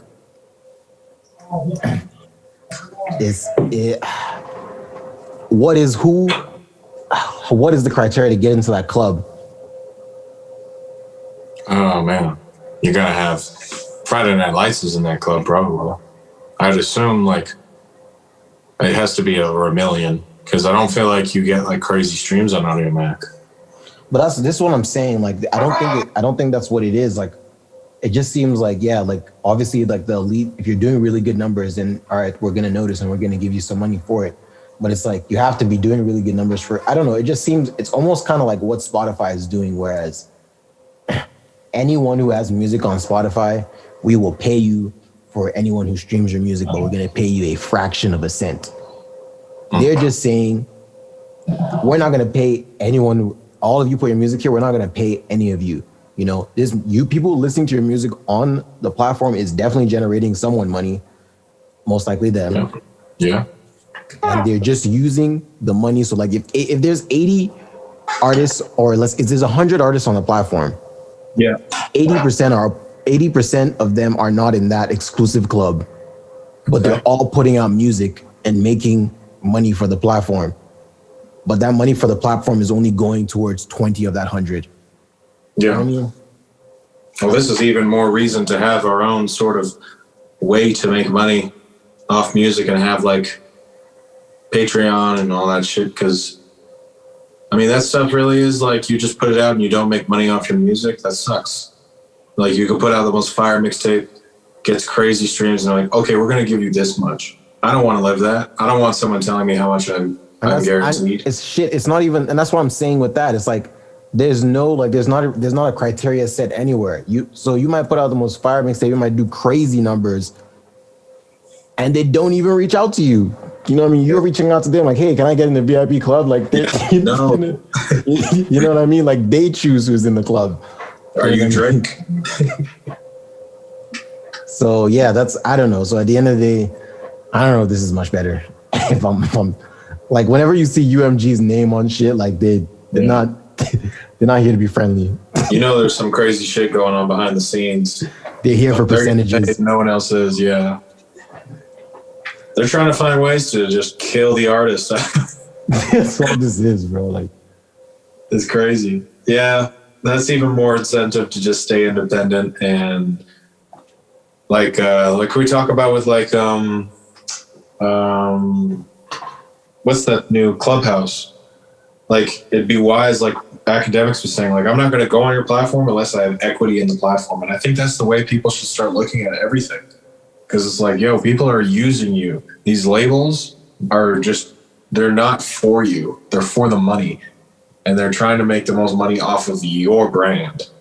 And so if you have your own brand where you can go to like these Patreons, or you can have your own website where you have like a way to charge people, but fairly, you know, it's like, that's a way better route because you keep your masters and you have ownership of all your stuff and you're making your money that you deserve. And people are like, well, some people are like, well, if you generate a bunch of money, then you should be able to decide how you spend that money and how, at least how I see it, like, you know? And so, yeah, I get it. I understand. And it's a cool concept, I think. I don't see how it lends to the artist. I understand the streaming numbers and perception, but I don't see people getting crazy stream numbers from AudioMax. So what the real play is, I'm not sure. We might return to this topic and be like, oh shit, you can't put up your fucking mixtapes anymore. And then the app is dead. It's a money play, bro. It's a money play all day. Yeah. Like that's what it is, man. That's not, AudioMac is not doing meetings with Universal Music Group to be friendly. They're not like, hey, let's just chill. Like, nah. That's what this is. So yeah, we'll definitely get more from this story as time develops. Yeah. But yeah, so that's it for global. And on to national. Yeah. So national, we have it in pretty local here today.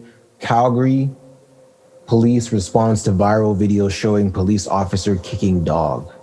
Yeah. So there was a video that went viral. I saw Calgary Events had posted it. It had gone viral on Facebook as well. Calgary police, like the official, what is it? I don't know the official name, but the official Twitter of the Calgary police, like tweeted saying, we're aware of the viral video, and we're gonna address the situation, you know, because people were obviously, you know, talking about it, whatnot. And they finally, we listened to it prior to this, and it was just like, it wasn't even the officer that did the kicking. It was just one of the officers. We've investigated it. The officer who did it has apologized. To who? The dog? He just says the officer who did it apologizes. That's what he said in his speech, right? He apologizes for that. Maybe to the people that are angry. Yes, this is something. Yes, okay, I'm gonna chill. The speech ended. So you saw the video just before this as well. So what do you think? What do you think about the situation? All right, I'm gonna be real, bro. I watched the video and I was like, you were telling me that, I was like, damn, he kicked a dog. This is national news. This went viral. He must have really kicked the fuck out of that dog.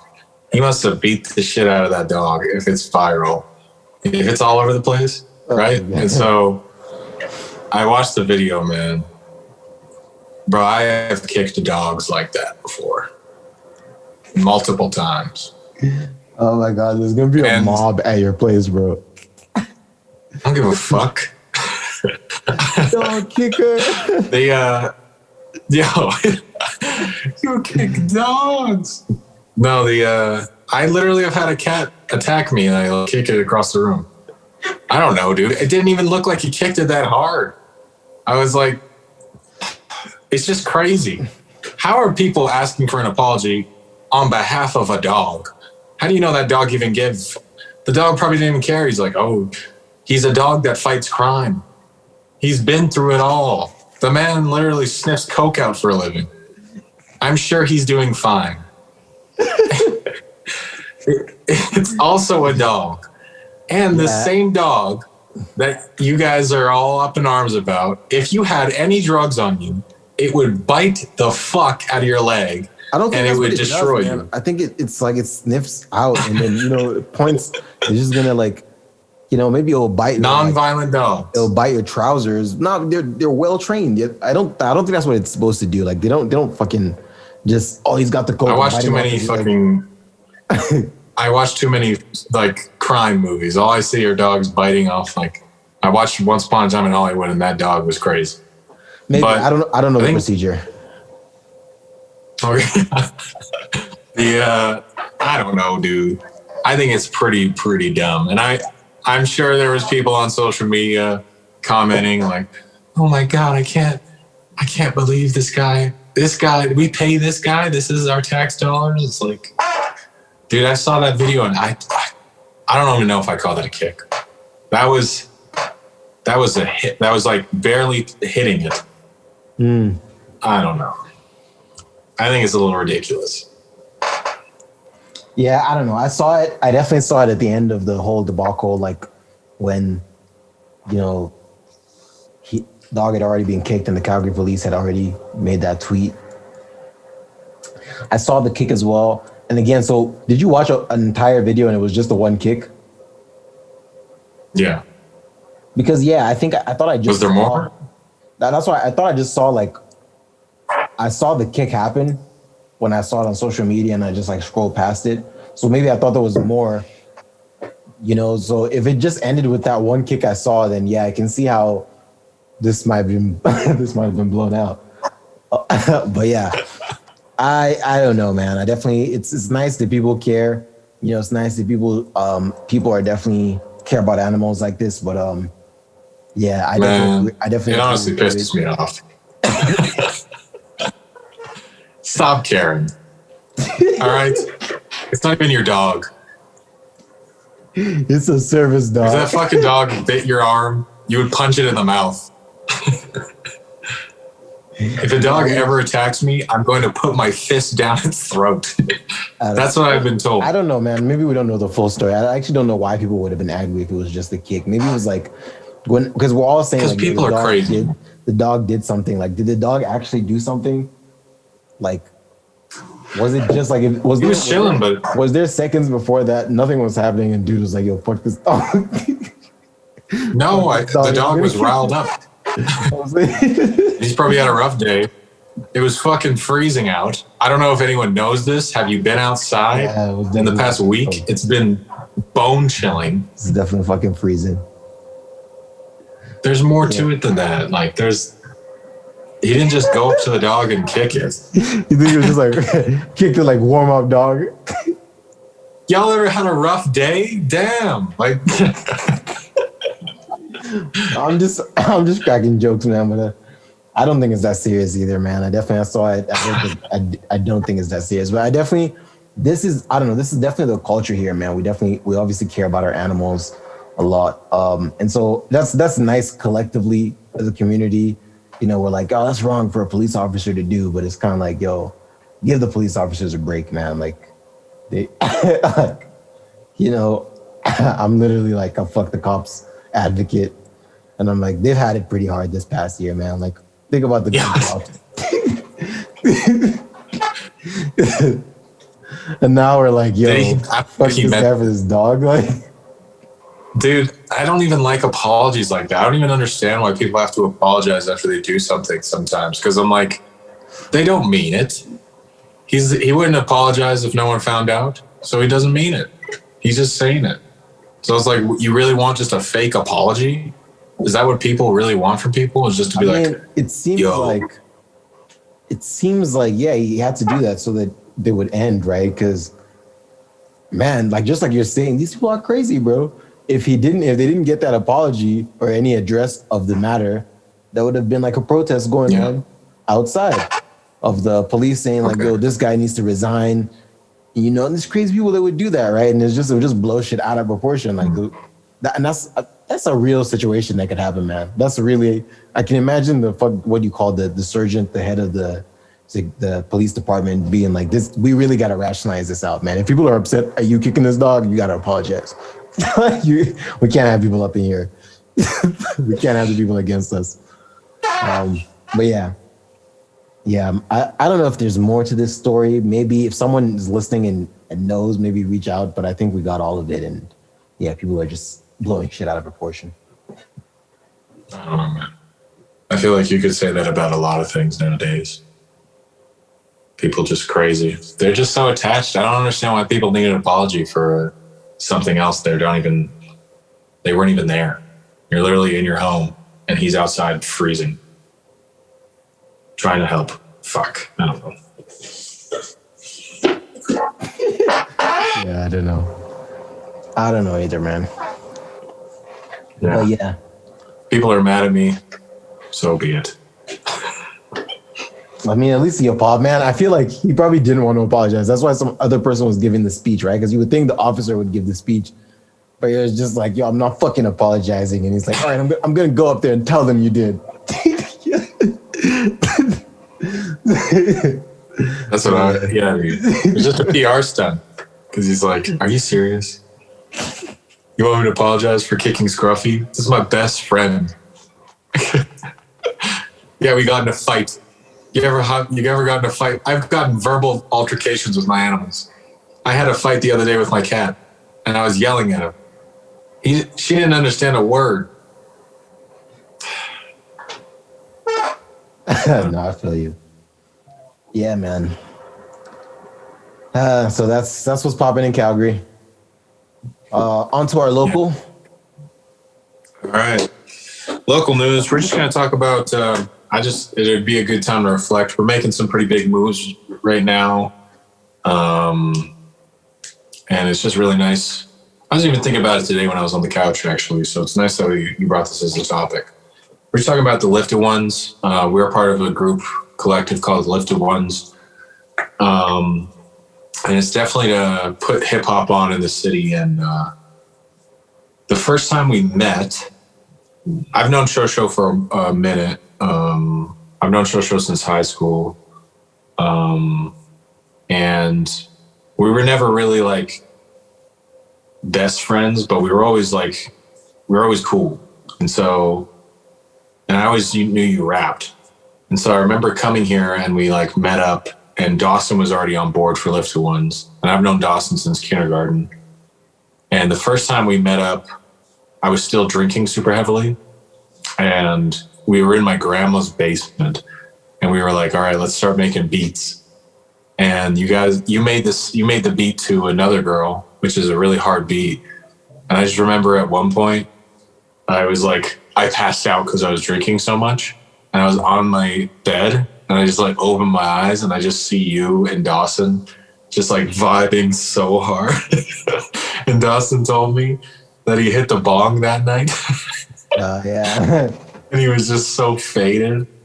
And like, I don't know, man. I think about those times, like we recorded a bunch of songs in that basement too. Like that was like the headquarters for some reason at a point in time where we would just meet up in my basement.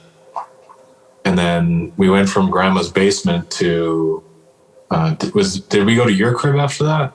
We started meeting at your place? Yeah. I think that's when, and then we had Matt and Jay join. Right. We met up. Yeah. So it was just you, me, and Dawson. And then we met with Jay, Javar, shout out to Javar, and Matt B-More, shout out to B-More, of course. We met up with them and we signed a contract basically being like, yo, we're lifted ones, whatever. It was like early 2019. Yeah. And that was a really cool moment because that just meant we had more expansion. And from then we started like communicating with everyone.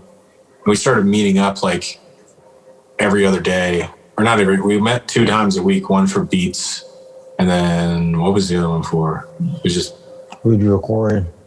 Because we were working on the Lifted album at the time. Right. And so we were doing that.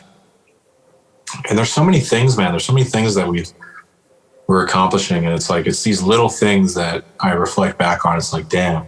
So we went from. I feel like 2019 was a big year because that's when we had Jay and Jay and B More had joined early that year. That's when we're like, yeah, I remember we all signed something saying like, all right, we're doing this. Stefan was on the chat on Zoom, and he attended that meeting. And yeah, that year, we decided we're going to do the Lifted album all together, and that's what we're working on. We'd have beats, we'd make beats some nights, and we'd also record material, so twice a week. But we were also doing the ciphers, all shot by B More. We did like 5 months of ciphers, like one cipher a month. And then we did our first show. I did my first show in early 2019. The first show I ever did was the No Feeling show, and did it at Vern's early 2019. And so the second show that I ever did was the Lifted One show, which was the first show we ever did, which was at Junction, which was the biggest show I've ever done before the world closed down. So that was all 2019, man. We just had a lot of momentum that year. We put out that album that year as well, so just so much momentum, right? And then came into 2020, we were on the news, just saying we're gonna fucking put on the city. And then we're gonna start doing monthly shows at Vern's. And then the pandemic was like, no, you're not. And I remember when the pandemic happened, I just remember telling the dude at Vern's, like, yo, we're just the way I would address him. I was like, yeah, just any weekend hour should be getting ready to go. But then it was like after like a month, after like 2 months in, I was like, yeah, this is when we realized like, oh shit, this is real.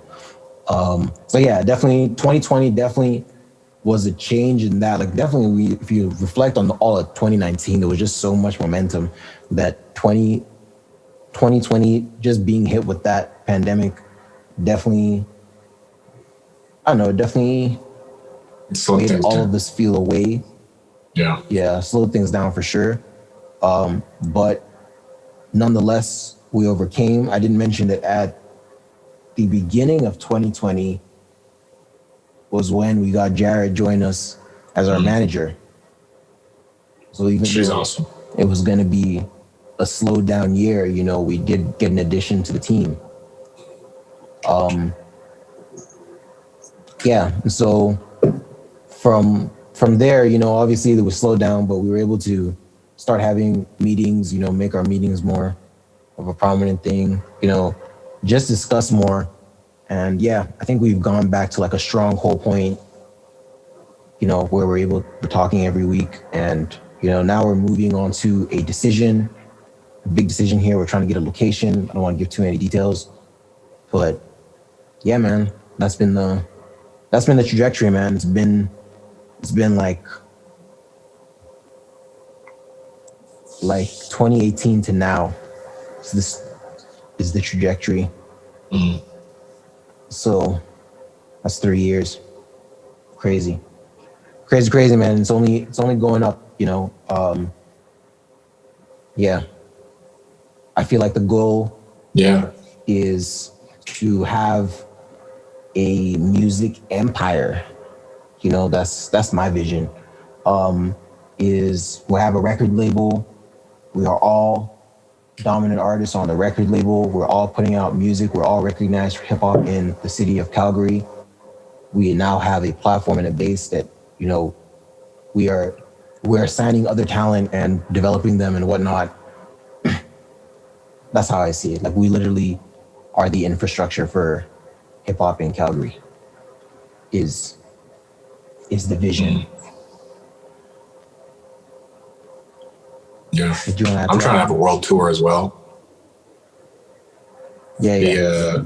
Weird. Well, the thing that really, I think COVID actually had to test a lot of artists. And that's one thing we discussed, where it was like, okay, this is going to be a testing ground for see who's really about this, who really wants this the most. And we kept trying to figure out ways to get our names out there, but it was organic, because there was also like the Black Lives Matter thing was going on. And like, there was a lot of shit happening where it was like, even putting stuff out, like J. Cole put out a fire song and everyone told him like, get out of here. Right. So it's like, it was a very difficult time for artists. They tried to cancel J. Cole last year. That was the thing that happened. Yeah. Like, can't believe it. It's a fact. But the thing though, I think that we can commend ourselves and pat ourselves in the back is we found ways to channel that energy into other sources. So like, we started this podcast, and you started the blog, which is doing really, really well.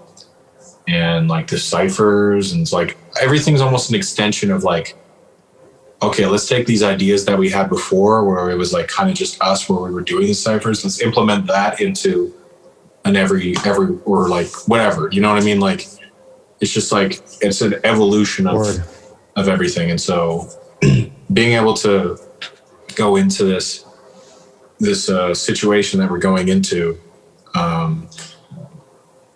it's very, very cool, man, because like I said, like we literally started in my grandma's basement, and now we're potentially going to, you know, do some crazy things. Right. So, yeah, it was very hard to see the vision. There was moments where I was very, very doubtful, and I was like, well, I don't know if this is going anywhere. But there was always times where something would happen that would remind me that we're on the right path. And 2020 was really hard for that, where it was like, I don't even know. I feel like everyone kind of felt like, was like, what the fuck? Like, this is awful. But now that things are getting a little better, and they're going to have a vaccine pretty soon here, things are going to start, never going to be the same, but it's going to get back to some kind of normalcy. We're going to have just as much momentum, and I feel like we have even more momentum now than we did at the end of 2019, which is saying something. Word, man. Yeah, I feel like that's just literally just get a backstory. You know, some people are listening to this. Some people listen to the podcast and don't know much about us, right? So just a backstory as to us and why we're doing this, because we're just trying to put on our city. You know, that's really what it's about. Word. So yeah, that was dope, man. On to our artist motivation here. I'm gonna open up my Chinese book of idioms.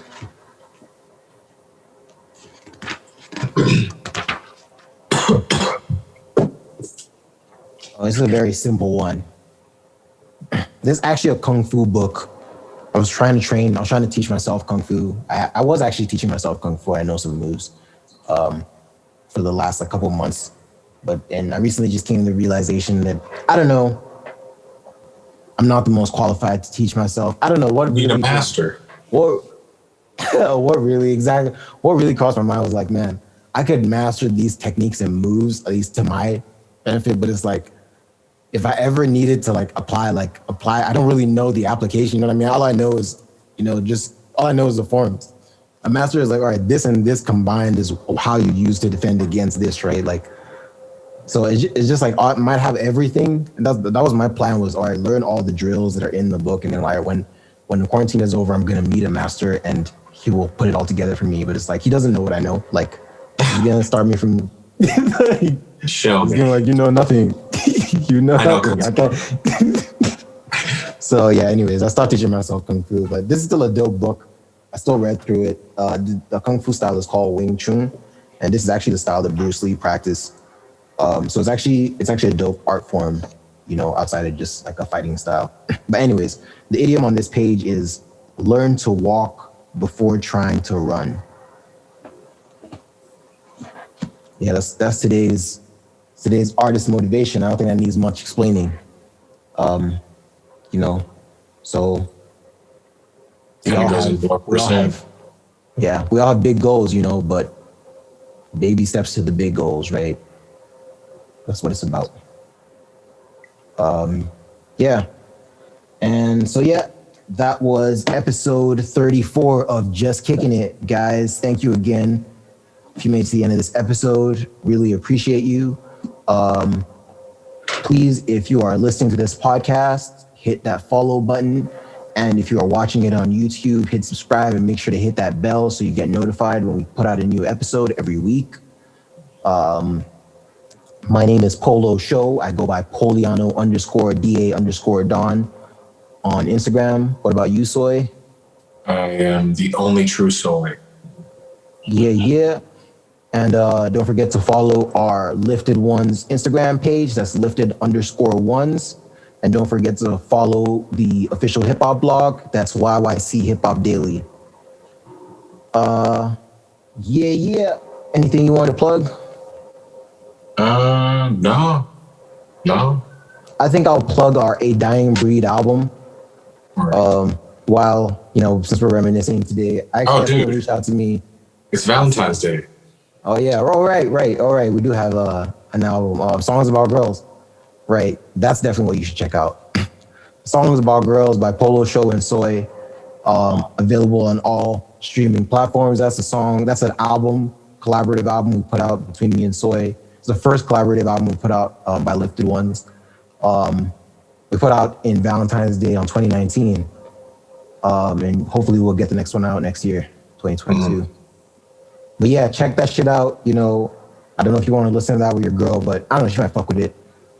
But yeah, the girls will fuck with it too. Yeah, if you're a girl listening, yeah. That was the majority of the people that were reaching out to me when the album dropped. So yeah, that's it's mainly girls that rock with it. So yeah, but I think there were guys that rock with it too. Yeah, I still turn that shit on. But yeah, definitely check out that Songs About Girls. Thank you guys again for listening. See you next week. Peace.